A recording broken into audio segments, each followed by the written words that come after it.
d'être avec nous sur Al24 News au sommaire de l'actualité de ce mercredi 23 juillet.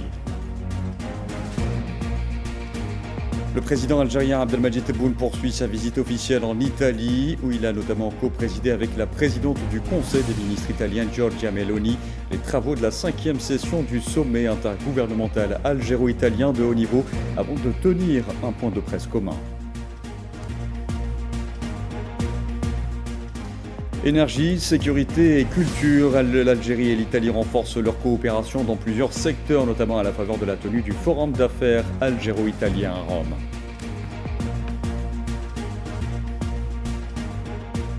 L'entité sioniste poursuit son génocide contre les Palestiniens dans la bande de Gaza pour le 656e jour consécutif, faisant au moins 56 martyrs à l'heure où la famine continue de sévir.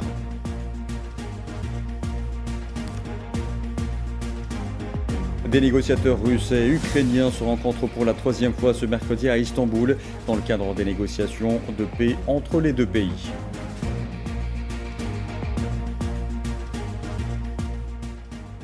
Bonsoir à tous. Le président algérien Abdelmadjid Tebboune poursuit sa visite officielle entamée en Italie hier à la tête d'une importante délégation. Le président algérien a notamment co-présidé avec la présidente du Conseil des ministres italien Giorgia Meloni les travaux de la 5e session du sommet intergouvernemental algéro-italien de haut niveau d'ailleurs, et dans une déclaration conjointe à la presse avec Giorgia Meloni, Abdelmadjid Tebboune a indiqué que cette 5e session du sommet intergouvernemental algéro-italien de haut niveau venait concrétiser des démarches pratiques reflétant une volonté politique ancrée de renforcer les relations historiques et d'ériger davantage de passerelles de coopération dans divers secteurs, notamment énergétiques, mais aussi sécuritaires et culturels.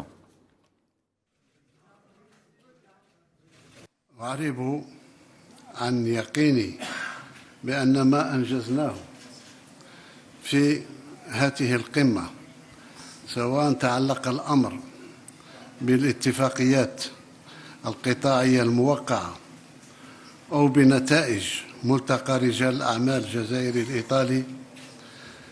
ما أنجزناه اليوم يفتح آفاق واسعة للشراكة جزائرية إيطاليا استراتيجية نموذجية تعكس حقا عمق العلاقات العريقة وروابط الصداقة المتجدرة بين الجزائر وإيطاليا.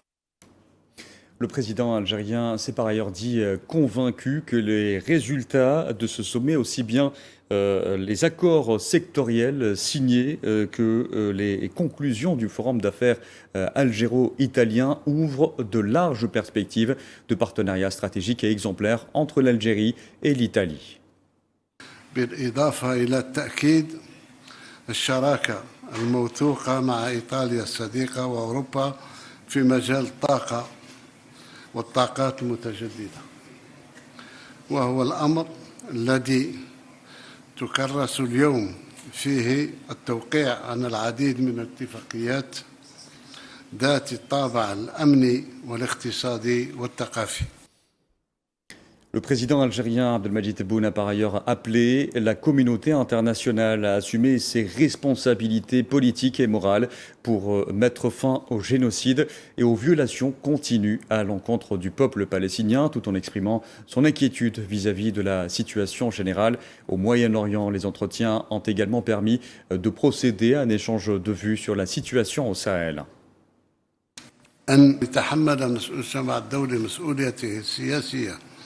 والأخلاقية لوقف الإبادة والانتهاكات متواصلة ضد الفلسطينيين، وعبرنا في ذات السياق عن قلقنا إزاء الوضع العام في الشرق الأوسط وما يستدعيه من مساع ملحة وعاجلة لتفادي التصعيد وعدم الاستقرار للمنطقة. Concernant la question du Sahara occidental, cette fois, le président algérien, tout comme la présidente du Conseil des ministres italien, ont réaffirmé leur soutien commun à l'envoyé personnel du secrétaire général des Nations Unies en vue de parvenir à une solution politique juste, conforme à la légalité internationale, permettant au peuple sahraoui d'exercer son droit inaliénable à l'autodétermination. كما سمحت المباحثات بتبادل التصورات حول الوضع في منطقة الساحل وآليات تعزيز الجهود الجماعية لضمان الأمن والتنمية ومكافحة الإرهاب في هذه المنطقة الحيوية. وبالنسبة للنزاع في الصحراء الغربية جددنا التأكيد على دعمنا المشترك للمبعوث الشخصي للأمين العام للأمم المتحدة من أجل إيجاد حل سياسي عادل وفق الشرعية الدولية يمكن الشعب الصحراوي من ممارسة حقه غير القابل للتصرف في تقرير المصير. De son côté, et lors de ce même point de presse, la présidente du Conseil des ministres italien, Giorgia Meloni, a réaffirmé la qualité des relations entre les deux pays.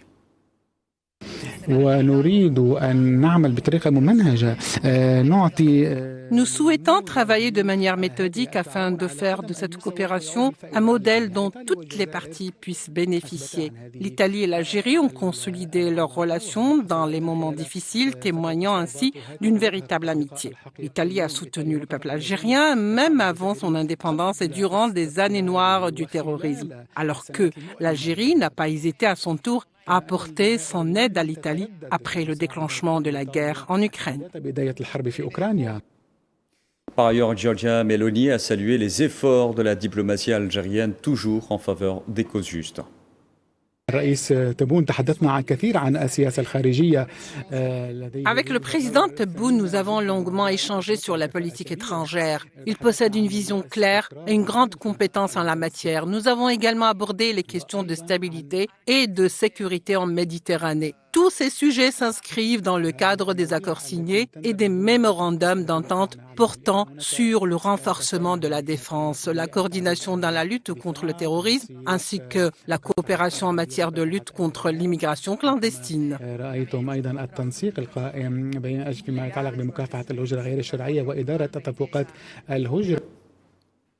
Le président algérien Abdelmadjid Tebboune a également co-présidé ce mercredi à Rome avec la présidente du Conseil des ministres italiens Giorgia Meloni la clôture des travaux du Forum d'affaires algéro-italien sanctionné par la signature de plusieurs accords de coopération et de partenariat entre les deux pays. Mohamed Wali Ben Shaaban y revient.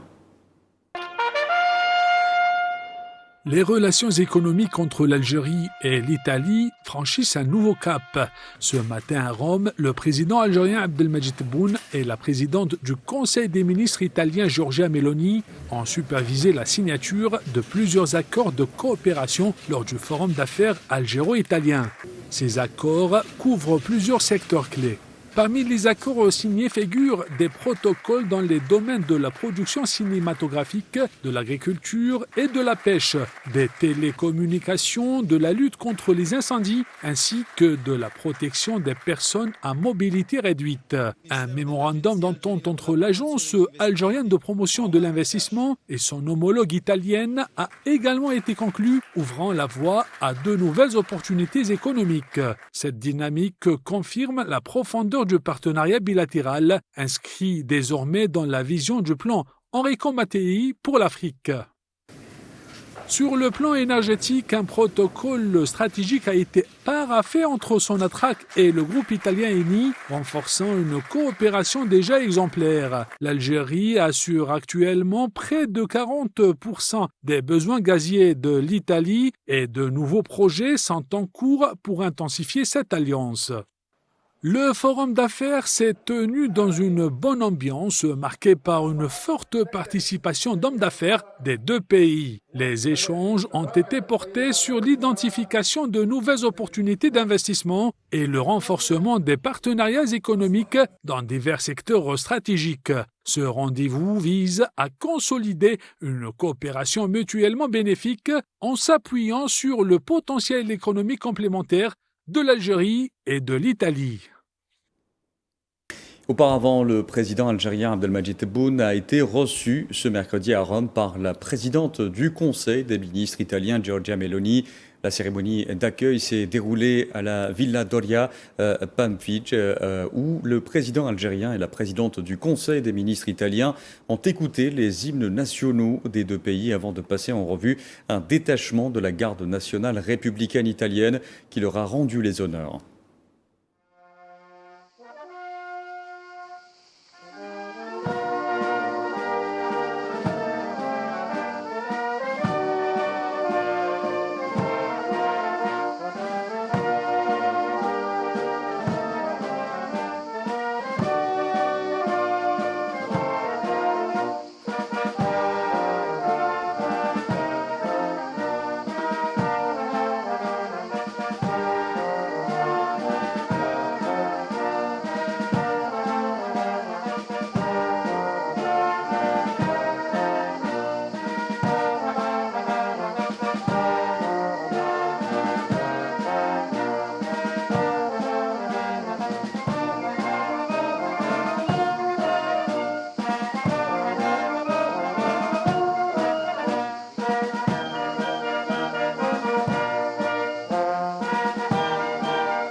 Et un accueil officiel a été réservé ce mercredi à Rome au président algérien Abdelmadjid Tebboune par son homologue italien Sergio Mattarella. La cérémonie d'accueil s'est déroulée au palais présidentiel du Quirinal, conformément aux usages et traditions protocolaires italiennes.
Après l'accueil officiel, le président algérien Abdelmadjid Tebboune s'est entretenu en tête-à-tête à Rome avec son homologue italien Sergio Mattarella, et ce dans le cadre toujours de sa visite officielle qu'il effectue dans ce pays.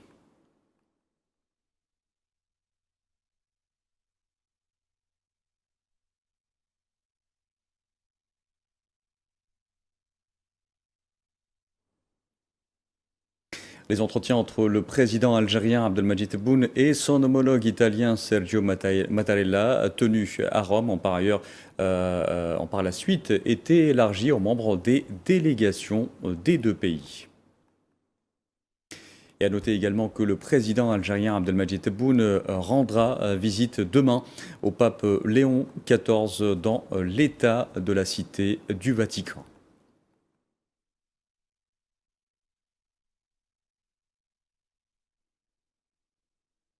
Voilà donc pour ce qui est de la poursuite de la visite du président algérien Abdelmadjid Tebboune à Rome, en Italie. Et l'entité sioniste poursuit son génocide contre les Palestiniens dans la bande de Gaza pour le 656e jour consécutif. Au moins 56 Palestiniens sont tombés en martyrs ce mardi dans différentes régions de l'enclave palestinienne, dont une dizaine qui attendaient la distribution des aides. Selon les autorités sanitaires palestiniennes, les corps de 113 martyrs et 534 blessés sont arrivés dans les hôpitaux de Gaza au cours des dernières 24 heures. Depuis le 7 octobre 2023, le bilan des victimes de l'agression génocidaire menée par l'entité sioniste contre la bande de Gaza s'est alourdi à 59 219 martyrs et 143 045 blessés.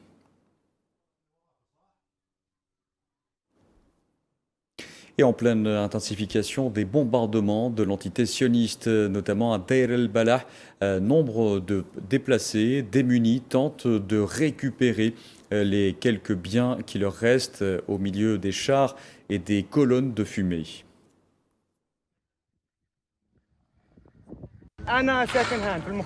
J'habite ici, dans le camp. Soudain, la nuit, des chars sont arrivés, nous avons été déplacés, nous n'avons rien pris. Nous étions logés dans une école, puis en revenant de celle-ci, nous avons trouvé notre tente rasée. Voici ce que j'ai trouvé sous ma tente, rien que ça.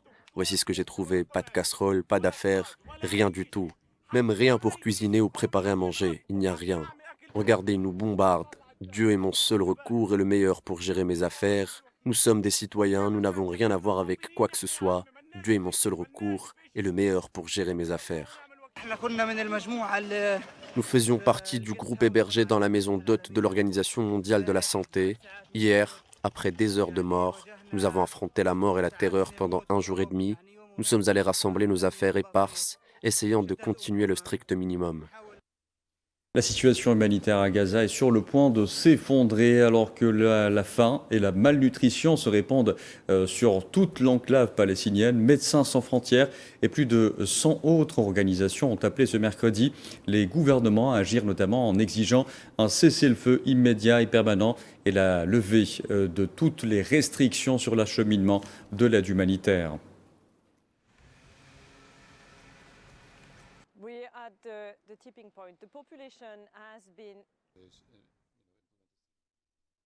Par ailleurs, les agences humanitaires de l'ONU ont alerté sur le fait que des employés des Nations Unies à Gaza s'évanouissent de faim et d'épuisement. Ces mêmes agences ont précisé craindre pour la survie des habitants de l'enclave palestinienne.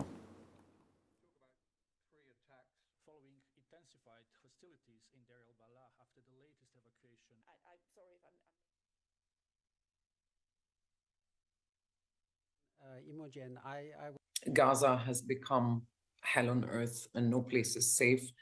est devenu un enfer sur terre et aucun endroit n'est sûr.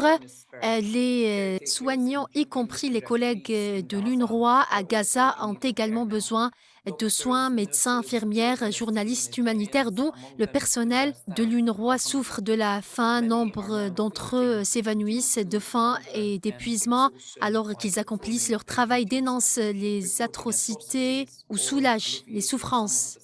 Parallèlement, chercher de la nourriture est devenu aussi mortel que les bombardements. Plus de 1000 personnes affamées auraient été tuées depuis fin mai. Les programmes de distribution de la GHF sont un piège mortel, sadique.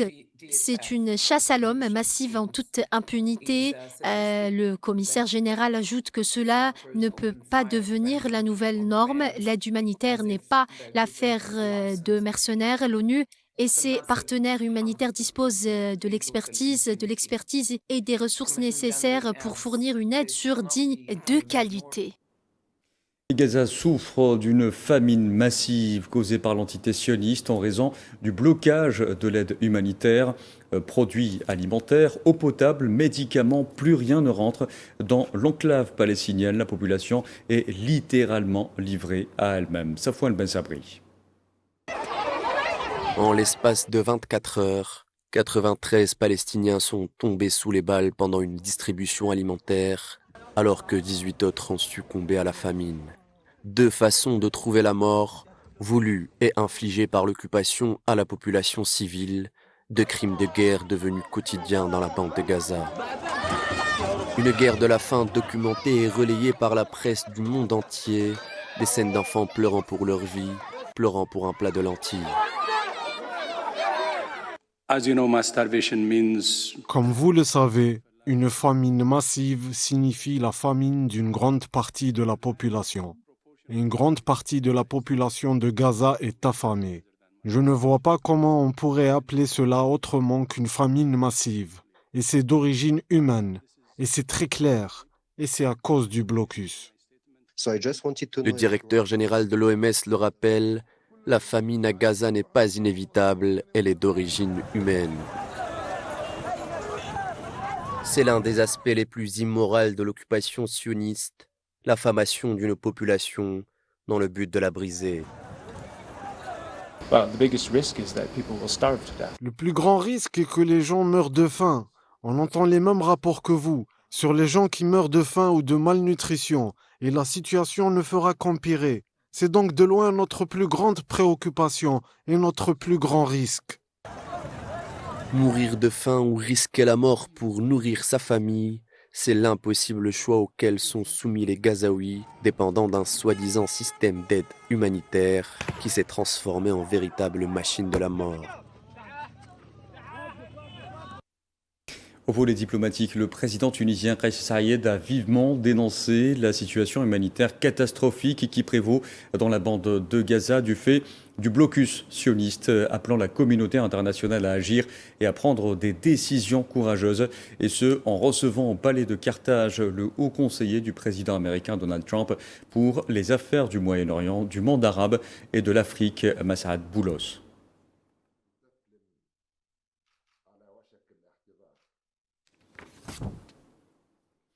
Des manifestants se sont rassemblés ce mercredi à Beyrouth pour protester contre la faim à Gaza, alors que plus d'une centaine de Gazaouis sont morts de faim depuis le début de l'agression de l'entité sioniste, selon les responsables palestiniens, dont plus de 80 enfants, la plupart au cours des dernières semaines.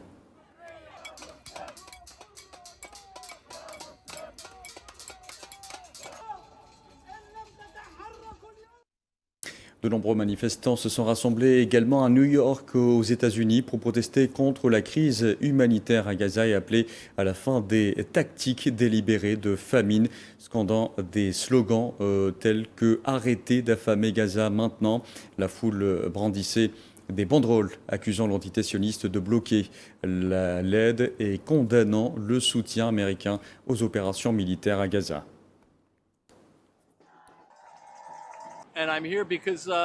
Je suis ici parce que des êtres humains sont délibérément affamés à Gaza. Et c'est notre gouvernement qui en est complice. Tout le monde est complice. Et nous devons y mettre fin. C'est la situation la plus inhumaine qui soit. Et nous pourrions y mettre fin immédiatement. Et personne ne le fait. Les coopérations sécuritaires algéro-rwandaises, le général d'armée Saïd Chengriha, ministre délégué auprès du ministre de la Défense nationale, chef d'état-major de l'armée nationale populaire, a reçu ce mercredi le ministre de la Défense rwandais, Juvenal Mazi Marie Zamunda, qui effectue sa deuxième visite en Algérie en moins d'un an à la tête d'une délégation militaire de haut niveau. Lors de cette rencontre, les deux parties ont passé en revue les opportunités de coopération militaire bilatérale ainsi que les voies et moyens de renforcer la coopération sur les questions d'intérêt commun.